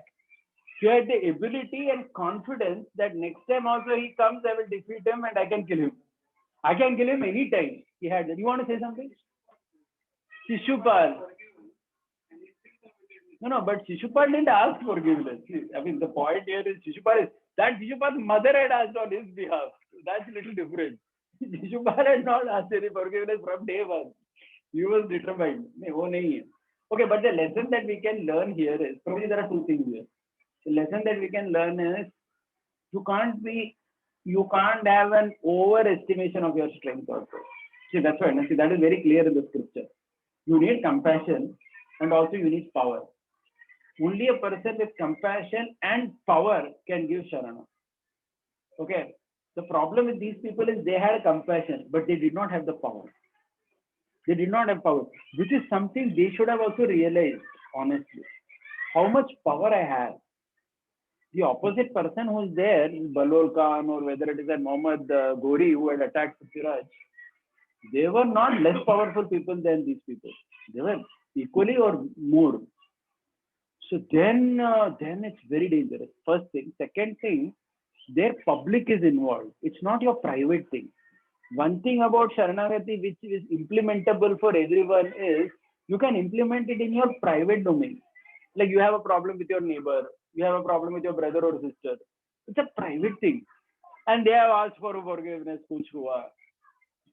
So there, even if you say that, my brother or sister did something wrong, now they're asking forgiveness. Should I forgive them? What if I forgive and later they again ditch me? At worst, what will happen? Something will happen in your personal life. Maybe some money will go or something like that, right? But here it is not like that. This is the whole kingdom. That is what Shivaji Maharaj says that Prataparao Gujjar, right? You have put whole Swarajya at risk by doing this. So it was not just about Prataparao Gujjar and Ballo Khan one-to-one thing. Whole Swarajya is at stake when such people are involved. Then the dimension is different only totally.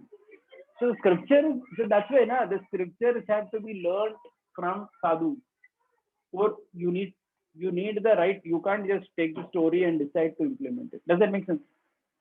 I mean, I can't just forgive anybody like that.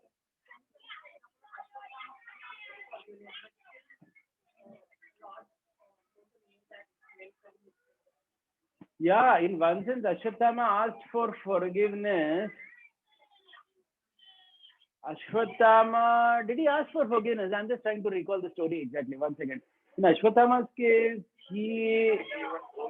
actually what happens is that Arjuna withdraws the Brahmastras, but that fellow still he is sending that Brahmastra to Uttara's womb. See, I mean, sorry to interrupt. I'll take another example where it went wrong. Yudhishthir's forgiving Jayadratha. If you see the Mahabharata, that was a big turning point in that whole story, if you carefully see. Jayadratha baad mein liya tha, Bhima was so ready to immediately pound him, right? Yudhishthir forgave him, correct? Because he asked forgiveness. That had an impact, right? Then this fellow did tapasya to Lord Shiva and ensured the death of Abhimanyu. I mean, if you see that impact of that, no? So the point is, especially if you're dealing with people with ulterior motive, it's very dangerous, this forgiveness thing. You forgive, then what is the impact of that? ये पूरा secularism maybe, if you look about it in the current Indian political context also, these people who do mischief and they just ask forgiveness. It's very dangerous actually. You can't forgive means what? Forgive for what? Right? Just like recently also that Ahmedabad bomb, this thing, so many, I forgot the number, a big number of people have been given death sentence. I don't know whether they will actually get it. But the point is there was not much on the media also on it. And when that happens also, suppose if actually 20 people or something, if they are actually having to be given capital punishment, immediately so many people will say, no, we should forgive them. ये जो है ना बहुत खतरनाक concept है forgiving. And the West is also paying with it, paying a big price for it. They have maximum 14 years jail for any crime that you have done. Any crime. My brother-in-law was once telling me that in one of the European countries, there was one terrorist who killed some 67 people, काफी 8-9 साल पहले.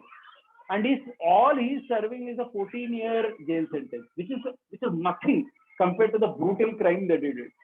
उड़ा दे 57 लोगों को, but and jail मतलब, he was saying that European jails are such that you have swimming pool, you have a gym, you can call sex partners of your choice. You can say that I'm homosexual, heterosexual, मेरे को इतना लगता है, quota, you have to. That's considered a basic human right, which is supplied to them. Whatever they call it.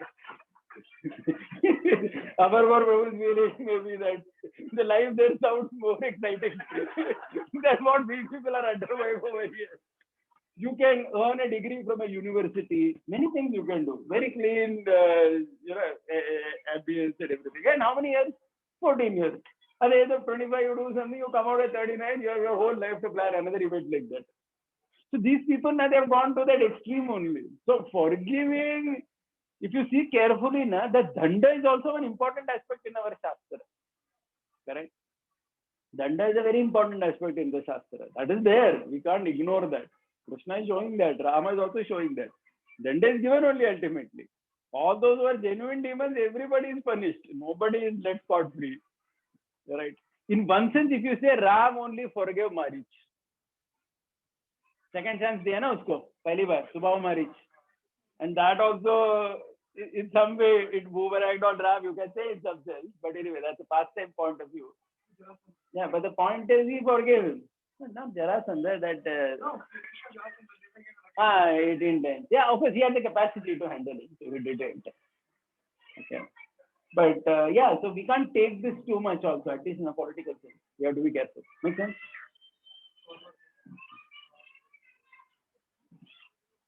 Regarding the part of when Hanuman bound with Brahmastra, that particular passage, Huh. I mean, when they find other kinds of sort of insult for the power of Brahmastra. and the Brahmastra is out of ego or what. They're not ego. That is the position of Brahmastra. You use Brahmastra with another weapon, Brahmastra steps back completely. Okay, so that passage is fine, but maybe sometimes with Sharanagati.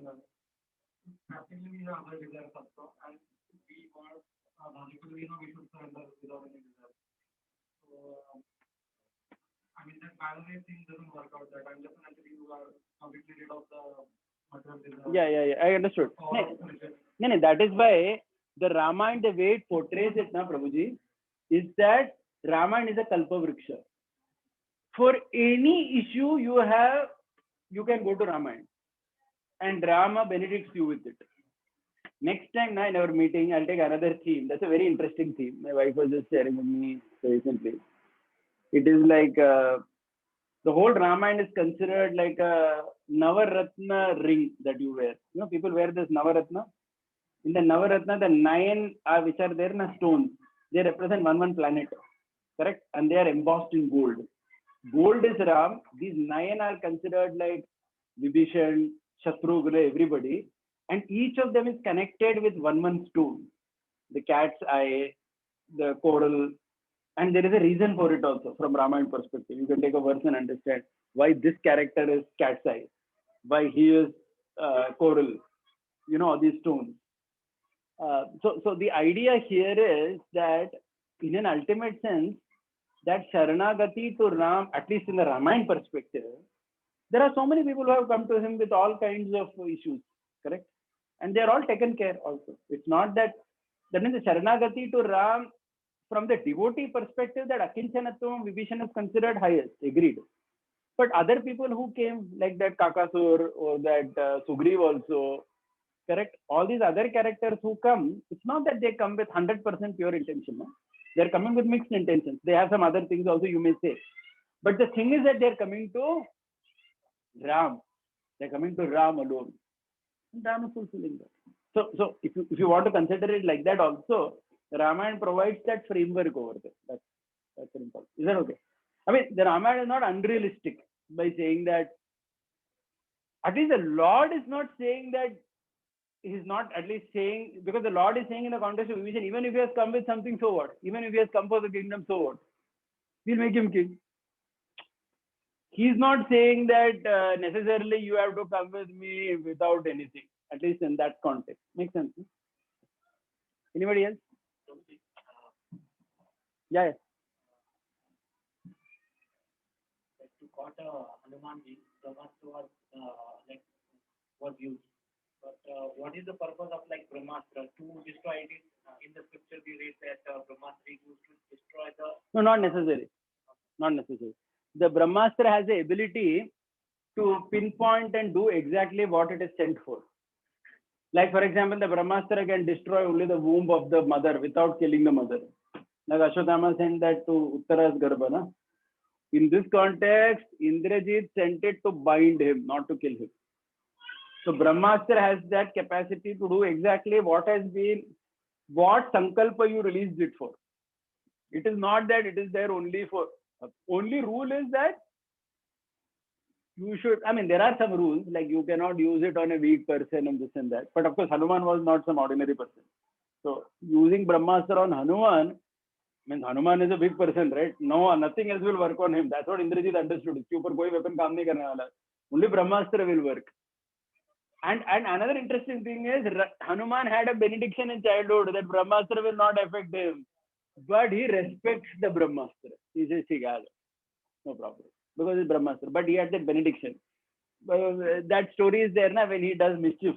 all the devatas are coming and giving you blessings. So this Brahmaji's benediction is there. My weapon will do nothing to you. But he is just respect. Brahma का weapon है भाई, ठीक है, थोड़ा बांध लेंगे. He had another plan also in mind. Yeah, you had a question? Ramayana is a Dharma-Ruksha.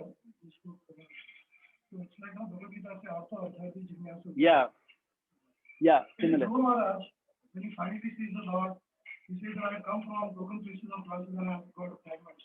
So he actually tells the Lord, this is not what you have got, you should have desired for. Unlike Vibhishan, he says, even if the Lord tolerates it, he will accept it. So technically speaking, does Dhruva Maharaj surrender a step lower than Vibhishan? No, it isn't like that. See, basically, Dhruva, I understood the point. This is from, actually, by the way, that's not Bhagavad Shloka. This Kachan Vichinna Divya Ratnam Swaming Kritartosmi Varam Na Yache. This is not Bhagavad verse. This is Hari Bhakti Sudhoday. Another, it's a scripture, it's accepted, but I'm just making a point that it is not Bhagavatam verse, but it is there in the scripture that he says that I was praying for broken pieces of glass, but I've got a valuable jewel. See, I would say na, these prayers, look at it as the mood of the devotee also. See, he went for kingdom, and when he got darshan of the Lord, immediately felt, "Arey, kiske liye aaya, kya mila mujhe?" That doesn't mean directly he's saying that I don't want that. By the way, please remember that. At least he understands that that is nothing in comparison with this. But the Lord is allowing him to go through that. It was not even there. It was not like a force on Dhruva or anything. Okay. And as I said, Paratantra means that Lord puts you in a kingly situation, you accept it. So Vibhishan is not opposing anything. He said, first thing is just come on, sit down, coronation. He says, okay, whatever you say, that will be done. Okay. When he introduces himself, Vibhishan, he gives an analogy of a perverted person giving medical advice. Yeah. What Yeah. exactly was that? No, that is about Ravan. No, actually, no, what happens now? I am reading from this translation of IIT Kharagpur. Honestly, I wanted to make that point also. That's not the best translation available. IIT Kanpur, they have made this whole thing. But unfortunately, that is the only decent English translation I'm able to get. Otherwise, the Hindi ones are better. I'll have to look at that verse again and say what it is. Meanwhile, we'll see some other thing. Yeah, I think he's saying something. Yeah. Yeah. Yes. Okay, you can speak. I don't think this will come there.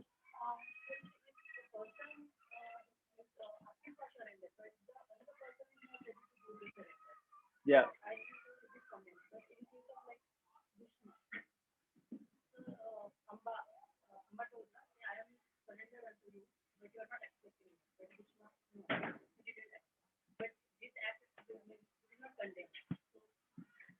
Yeah, see, one thing here is there that surrender involved a person. See, then what happened? It was conflicting with another statement that he had made. See, Bhishma had made the vow not to marry. So that was a direct conflict with it. See, for a Kshatriya, that is there, by the way. That surrender is also there. That means if a woman surrenders to a Kshatriya, surrender is not the word. Charana. Like Yudhishthir bhi bolte hai na Arjun ko, did any woman approach you and you rejected her? Did that happen? Matlab, that is also considered part of the Sharan process only. If a woman comes to a Kshatriya at that particular time, he has to accept. He cannot say no. But for Bhishma, that's the whole problem, na. So that is why the Madhuvas and others, they say that Bhishma's vow which was there, na, that only was a problem. I mean, though generally we glorify the vow of Brahmacharya in a general sense, but the point is sitting as a Kshatriya to take such a vow was inherently conflicting. It was inherently conflicting. And it was the source of all other issues that happen, why Mahabharata itself happens in a way. Because just for his father's sense gratification, he compromised in some sense the whole thing about the. So these Madhuvas, they give 2-3 things which Bhishma does, which they find it difficult to accept. One is dividing the kingdom, Indraprastha and other thing. They say that kingdom is never divided. Kingdom is not your father's property that you divide into 2. How did you do this? One part to Indraprastha, one part to this fellow. You can't do this. And second thing is this vow of Brahmacharya. Yeah. He had that, but he had taken this vow. So that vow itself is considered in some sense from a Kshatriya position as a challenging situation. Yeah, that vow became primary for him. And you see the consequences of that throughout. उसके कारण ही सब पूरा Mahabharat is only because of that vow.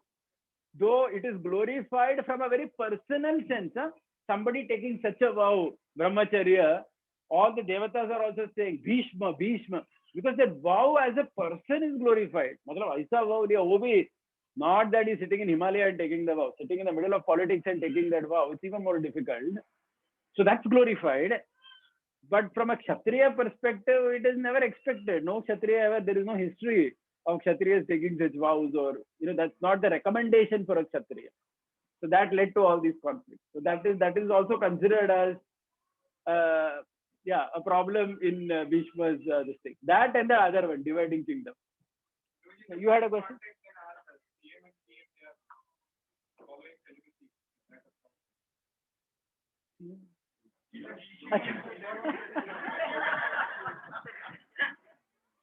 See, one thing is, understood.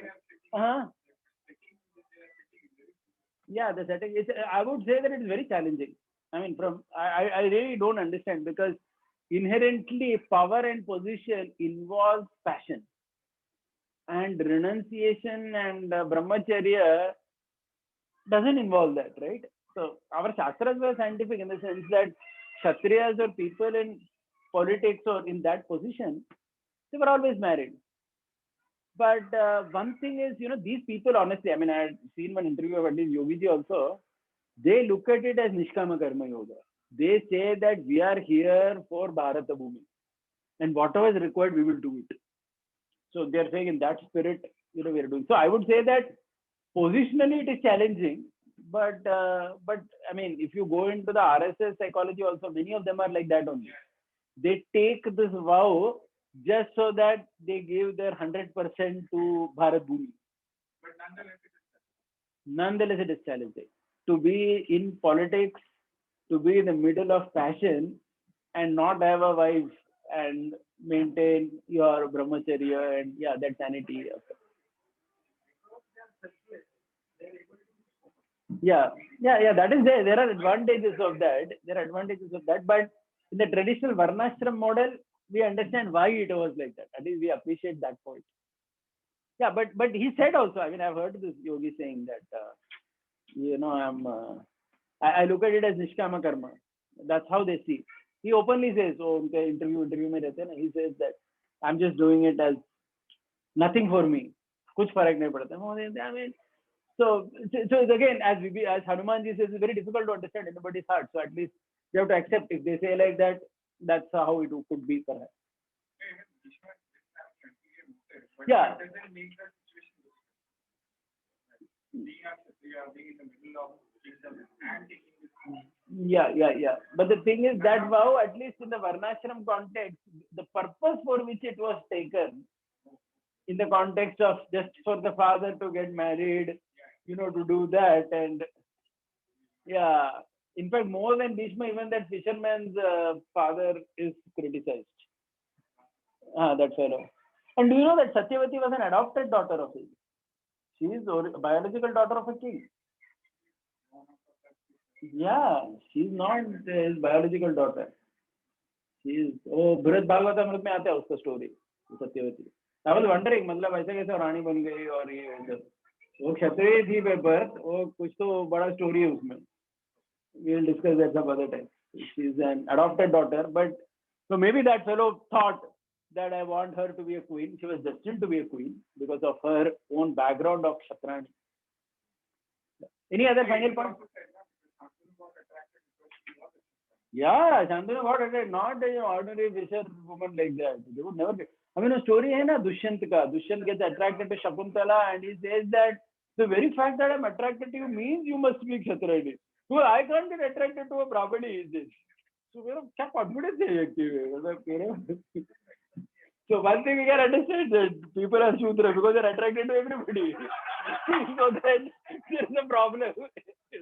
Because you're not supposed to be attracted. You're supposed to be attracted only to the person of your jati in terms of the consciousness level. Otherwise, it doesn't. It means you're not at that level.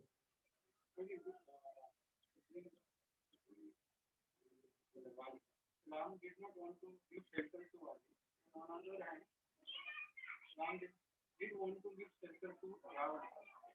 Yeah, one difference is Sugriv sought the shelter of Vali. He pleaded. That story is there, no? पाव पड़ते हैं उसके. यहाँ ऐसा नहीं. If you see Vibhishan with Ravana, it's pretty confrontational.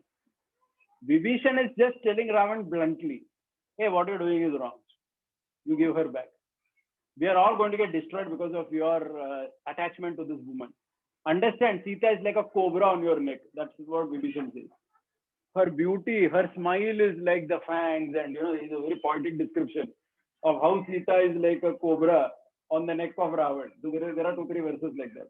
He's blasting him left and right. And he says, okay, get lost. If you don't want to, be with me, then you go to Ram and sit, he says. He says, okay, I'll go. It was more confrontational in a sense. Yeah. Yeah, but Ravan did nothing to Vibhishan, mind you. Personally, Ravan had done nothing to Vibhishan. Whereas Vali had kidnapped Sugriv's wife. Usko kiya tha na usne. And kicked him out. Not only kicked him out, he kept Ruma with him. I mean, in that story, na, but here it was not like that. Na. He had done nothing to his family. Yeah, so Ram doesn't mind on personal account, na. But you had done to your brother, and then your brother apologized for whatever you perceived as a mistake, but you kicked him out. Here, both aspects of the story are not there. Ravan had not done anything to Vibhishan, nothing at all. Vibhishan walked out himself, primarily. And secondly, he had also not done any pleading to him or anything. He said, you don't want me, I'm going out. That's it. Meet your fate. Yeah, not this person. At least maybe there he wanted to teach this, because that lesson comes out very clearly. Na?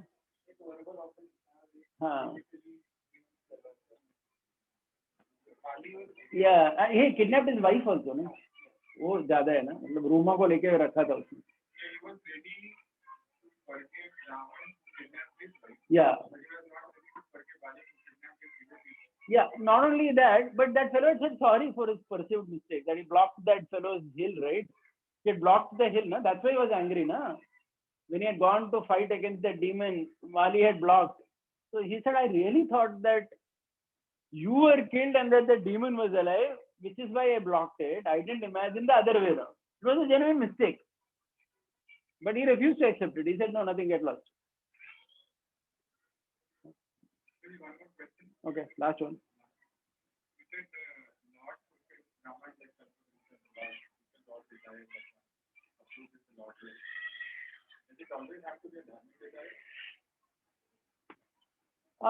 It has to be, because, I mean, my point is, every desire is connected to dharma, right? Why do we look at desire as not connected to dharma? If you see the dharma, artha, kama, moksha pattern, all desires are within, I mean, any desire. Somebody wants wealth, somebody wants a big position, someone wants a beautiful wife, someone wants children.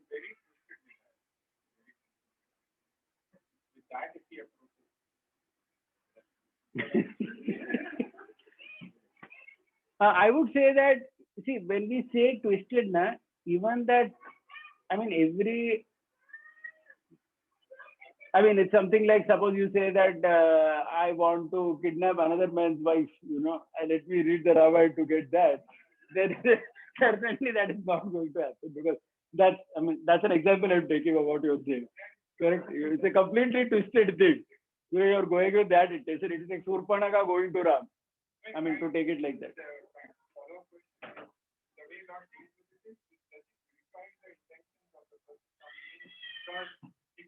Yeah. Very good. Yeah, that is there in Kubja's story, if you see. She had different types of design, transforms it. But more importantly, I want to say that most desires that normal human beings develop in the course of their life are connected to dharma only, can be connected to dharma. The point is, when we make dharma scope very limited and small, we may feel most things are out of it. But my point is, in general, dharma scope itself is very big and accommodates most things. It's not that it does not. I would like to say the other way, that we have sometimes imagined dharmic circle to be small and tiny. So we felt that most things don't fit only in it. Like we feel that, like simple example, like many times devotees feel most career cannot be a devotee career only. Because we feel everything out of dharma in general answer. So if you have a bigger understanding of the dharmic circle, then that problem doesn't arise.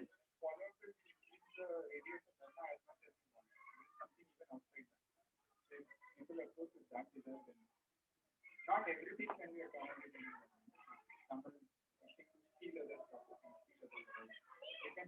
Yeah, that is correct. That is correct. Then Kubja story comes in. Yeah, then Gupta story comes if you have that. But the point is, see, stealing others' wealth means you want wealth. That's your desire. The method. Yeah. So when you come in contact with the Lord, that would have to be purified. Yeah. But otherwise, dharma itself has a higher scope. So my point is, yeah, that would accommodate. Hare Krishna. No, there's nobody online. There's only me online. I'm using it only to record.